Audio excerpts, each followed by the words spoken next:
Good morning student. आज हम standard 8 का हिंदी विषय पढ़ेंगे। आपका स्टैंडर्ड 8 का हिंदी विषय का चौथा इकाई है उठो धरा के अमर सपूतो। यह एक काव्य है और इसकी रचना द्वारिका प्रसाद माहेश्वरी ने की है। इस काव्य में ये दिया गया है कि हमारा देश सदियों तक गुलाम रहा है। इस वजह से हमारे देश की बहुत बर्बादी हुई थी। 15 अगस्त 1947 को हमें ब्रिटिश सत्ता की गुलामी से मुक्ति मिली। सदियों के बाद हमने आजादी का सबेरा दे। यह कविता उसी समय की यानी कि आजादी के समय की रचना है। इसमें कवि ने देश के सपूतों से देश का नवनिर्माण करने के लिए कहा है, यानी कि देश को फिर से अच्छा बनाने के लिए और देश का विकास करने के लिए कहा है। अब हम इस कविता के जरिए उसके अर्थ को समझते हैं।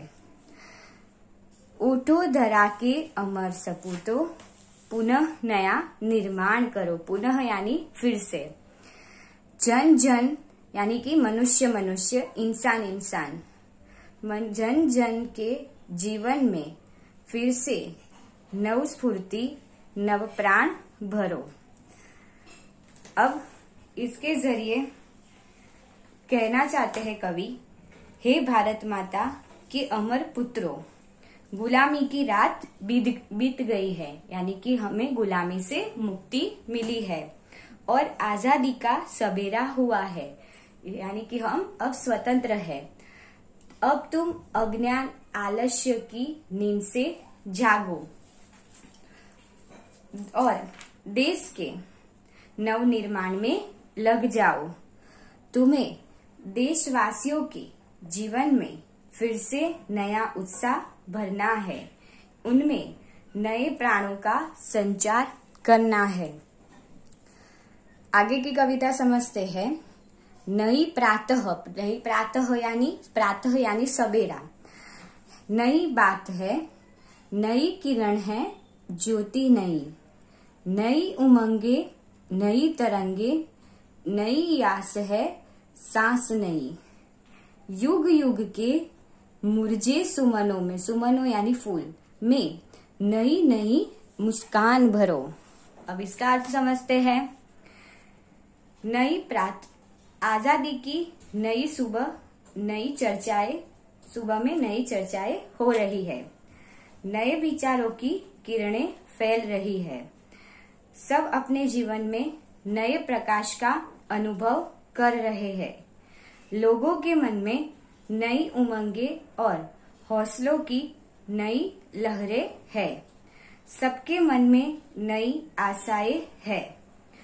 आज देशवासी खुलकर सांस ले रहे हैं। हे देश के सपूतों, तुम्हें युग युग के मुरझाए फूलों को, यानी कि जो गुलामी में रहे थे जो लोग, हमारे देशवासियों, उसको क्या बोला है? युग युग के मुरझाए फूलों को नई मुस्कान देनी है, उन्हें फिर से खिलाना है। उठो धरा के अमर सपूतो, पुनः नया निर्माण करो। डाल डाल पर बैठ विहग कुछ, विहग यानी पंछी, नए स्वरों में गाते हैं। गुनगुन गुनगुन करते भौरे, मस्त उधर मंडराते हैं। नव युग की नूतन वीणा में, नया राग नवगान भरो। अब क्या आया? इसका अर्थ समझते हैं। आजादी की इस सुबह में प्रकृति भी आनंदित है, यानी कि गुलामी से मुक्त होकर जो हमें आजादी मिली है उसका असर सुबह पर यानी कि प्रकृति पर दिखाई दे रहा है। पेड़ों की डालों पर बैठे पक्षियों के स्वरों में भी नवीनता है। पक्षियों को भी लगता है कि हम अब आजाद है और हम खुशी से झूम सकते हैं, गा सकते हैं। वे भी जैसे खुशी का कोई गीत गा रहे हो। बागों में भौरे गुंजार यानी कि गुनगुन करते हुए मस्ती से मंडरा रहे हैं। देश के सपूतों स्वतंत्रता के बाद देश में नया युग आया है। इस नए युग की वीणा में तुम्हें नए राग और नए गान भरने हैं। अब आगे की कविता समझते हैं। उठो धरा के अमर सपूतों, पुनः नया निर्माण करो। कली कली खिल रही, इधर वह फूल फूल मुस्काया है। धरती माँ की आज हो रही नई सुनहरी काया है। नूतन मंगलमय ध्वनियों से गुंजित जग उद्यान करो। अब उसका अर्थ समझते हैं। इधर उद्यान में कलियां खिल रही है और प्रत्येक फूल जैसे मुस्कुरा रहे हो ऐसा लग रहा है। सारे देश में स्वतंत्रता के सूर्य का प्रकाश फैला हुआ है। ऐसा लगता है जैसे भारत माता का शरीर आज सुनहरा हो गया है। हे देश के सपूतों, तुम्हें अपनी मंगलमय वाणी से इस संसार रूपी उद्यान को गुंजित करना है। सरस्वती का पावन मंदिर, शुभ संपत्ति तुम्हारी है। तुम में से हर बालक इसका रक्षक और पुजारी है। शत शत, शत यानी 100, 100 यानी 100 दीपक ज्ञान के नव युग का आह्वान करो। उठो धरा के अमर सपूतों, पुनः नया निर्माण करो। अब इसका अर्थ समझते हैं। कवि देश के बालकों से कहते हैं यानी कि सपूतों से कहते हैं, हमारा देश सरस्वती का पवित्र मंदिर है। यानी कि हम इधर विद्या की देवी सरस्वती की भी पूजा करते हैं। यहाँ की कल्याणकारी सारी विद्या है तुम्हारी संपत्ति है। तुम में से प्रत्येक बालक इस विद्या मंदिर का रक्षक और पुजारी है। तुम्हें यहाँ ज्ञान के सैकड़ों दीपक जलाने हैं। यानी कि हम जो ज्ञान अभी ले रहे हैं उस ज्ञान से दूसरे लोगों को भी अवगत करवाना है और दूसरे लोग भी इसका फायदा उठा सके ऐसा काम करना है और नए युग का आह्वान करना है। इस प्रकार ज्ञान पाकर देश का भविष्य उज्जवल बनाना है। स्टूडेंट, मुझे आशा है कि आप लोगों ने ये काव्य ठीक से समझा होगा। अब हम इस काव्य के आधार पर प्रश्नों के उत्तर को समझेंगे। पहला प्रश्न है MCQ। पहला है उसमें, अमर सपूत किसका नया निर्माण करेंगे? विकल्प देख लेते हैं। अ, इमारतों का, B, फिल्मों का, C, सपनों का, D, देश का। अब हमें पता है कि अमर सपूतों को किसका नवनिर्माण करने के लिए कहा है, तो उसका उत्तर आएगा D, यानी कि देश का। दूसरा प्रश्न है, नए प्रभात यानी कि नया सवेरे के पहले किसका अंधेरा था? यानी कि आजादी मिली उसके पहले क्या था? A, गुलामी का, B, अज्ञान का, C, रात का, D, कोहरे का। तो हमें आजादी मिली उसके पहले हम किस में बंधे हुए थे? तो आएगा A, गुलामी का। तो उत्तर आएगा A। तीसरा प्रश्न है, वीणा किस देवी के हाथ में होती है? विकल्प देख लेते हैं। A, सरस्वती के, बी काली के, सी बहुचरा के, डी लक्ष्मी के।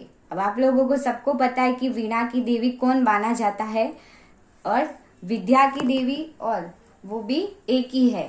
तो क्या आएगा उसमें? ए सरस्वती के।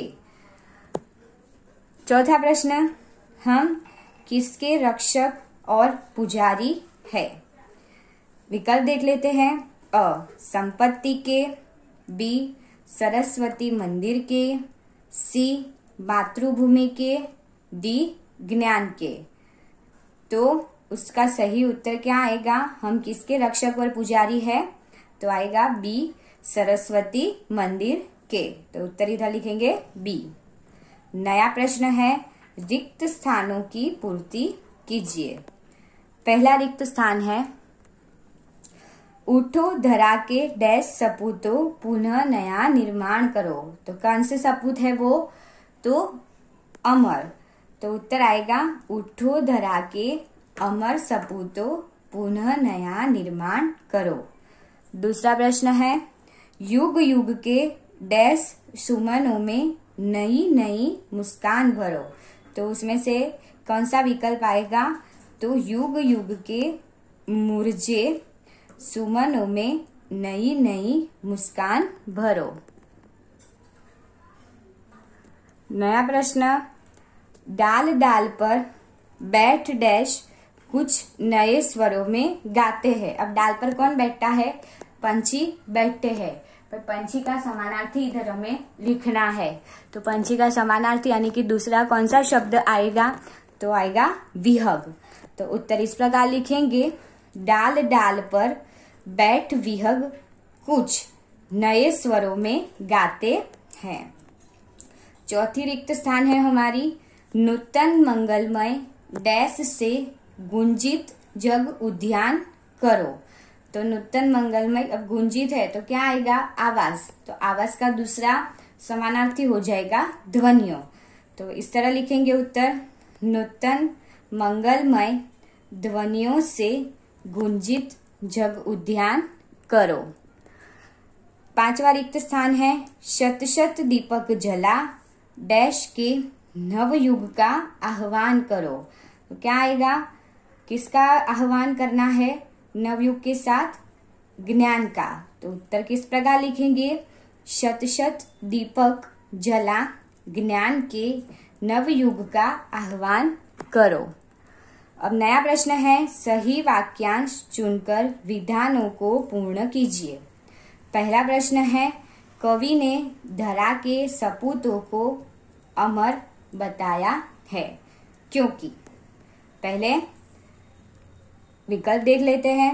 अ उनकी मृत्यु बहुत देर से होगी, ब उन्होंने मृत्यु को जीत लिया, क इतिहास में सदा के लिए उनका नाम रहेगा। अब अमर का मतलब ही है कि ना मरने वाला, यानी कि जिसकी मौत नहीं है वो क्या है? अमर।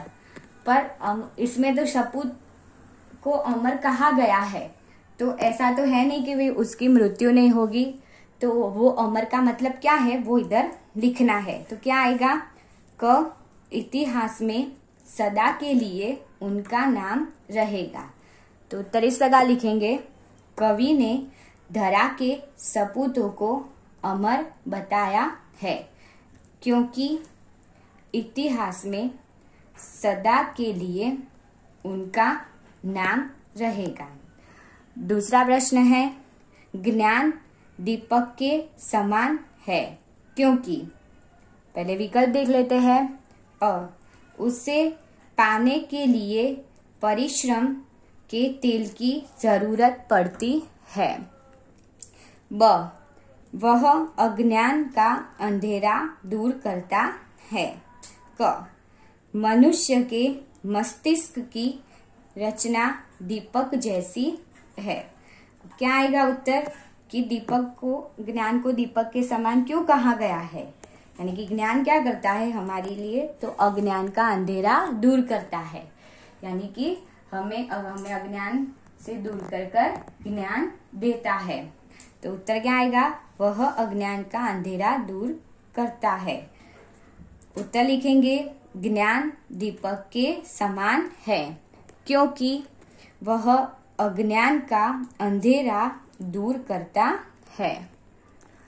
अब आप लोगों का नया प्रश्न है।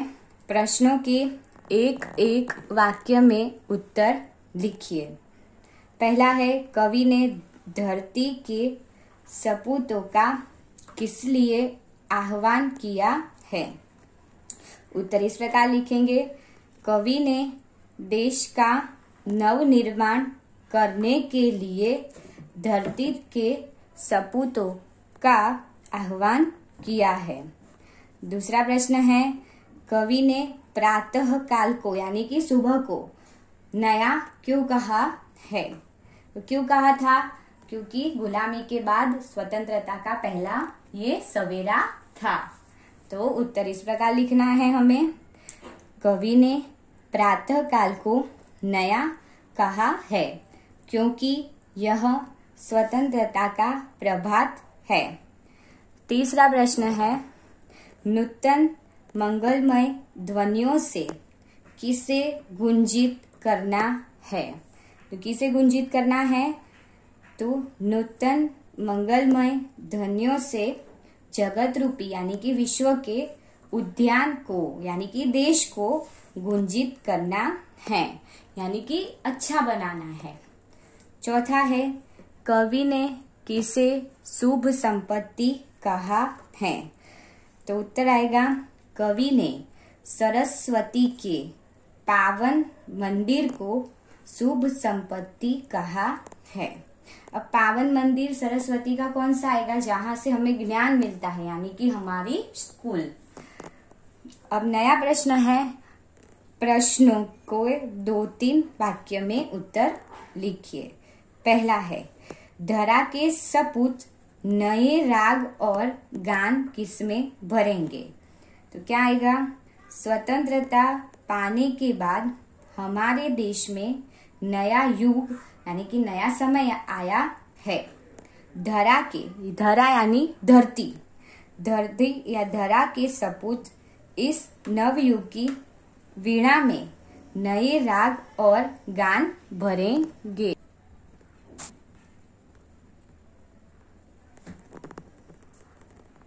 अब हमारा नया प्रश्न, धरती माँ की काया आज सुनहरी क्यों हो रही है।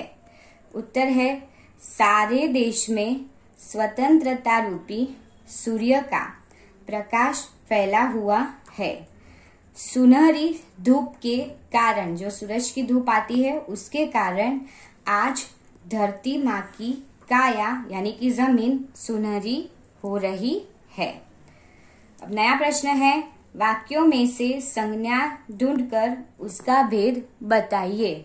अब हमें पता है कि संज्ञा कौन कौन सी है, तो प्रश्न के जरिए समझते हैं।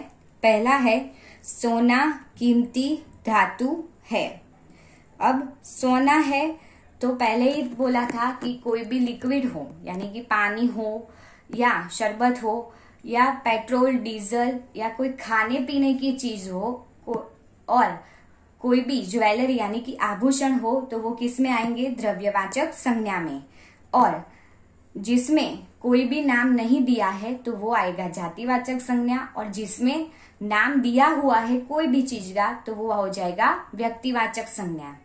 और मन के जो भाव है, गुस्सा है, प्रेम है, नफरत है, सुख दुख, रोना, वो जब भाव है वो किस में आएंगे, भाववाचक संज्ञा में। तो इसमें हमें सोना दिया है तो सोना यानी कि गोल्ड, तो गोल्ड है तो वो कौन सी चीज में आएगा, गोल्ड है वो पहनने की चीज है तो वो आ जाएगा द्रव्यवाचक संज्ञा। धातु है तो धातु कौन सी है वो हमें नहीं दिखाया है तो क्या आएगा, वो जातिवाचक संज्ञा। दूसरा है, गंगा पवित्र नदी है। गंगा है वो नाम है तो गंगा क्या हो जाएगा, व्यक्तिवाचक संज्ञा। नदी है पर नदी का अभी नाम नहीं दिया है, गंगा नाम है पर नदी कौन सी है तो नदी हो जाएगी जातिवाचक संज्ञा। तीसरा है, उमंग दौड़ रहा है। अब नाम दिया है उमंग तो कौन सी संज्ञा में रखेंगे हम, व्यक्तिवाचक संज्ञा। चौथा है, दल जा रहा है। अब दल है तो एक से ज्यादा लोगों का समूह, तो क्या हो जाएगा? समूहवाचक संज्ञा। नया प्रश्न है, एकवचन वाक्यों को बहुवचन में परिवर्तित करके लिखिए। पहला, मुझे लुटेरे का डर था।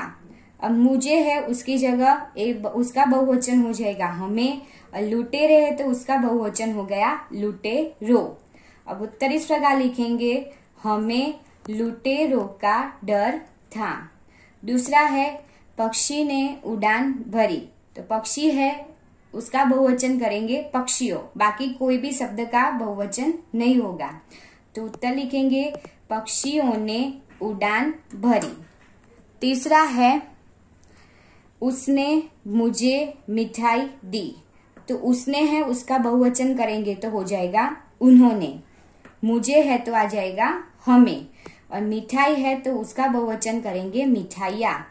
तो उत्तर क्या लिखेंगे? उन्होंने हमें मिठाइयाँ दी। स्टूडेंट, आपने चौथा काव्य उठो धरा के अमर सपूतों का अर्थ ध्यानपूर्वक समझा होगा, और उसके आधार पर जो प्रश्नों के उत्तर हमने समझे उनको भी आपने ध्यानपूर्वक सुना होगा और समझा होगा। Thank you.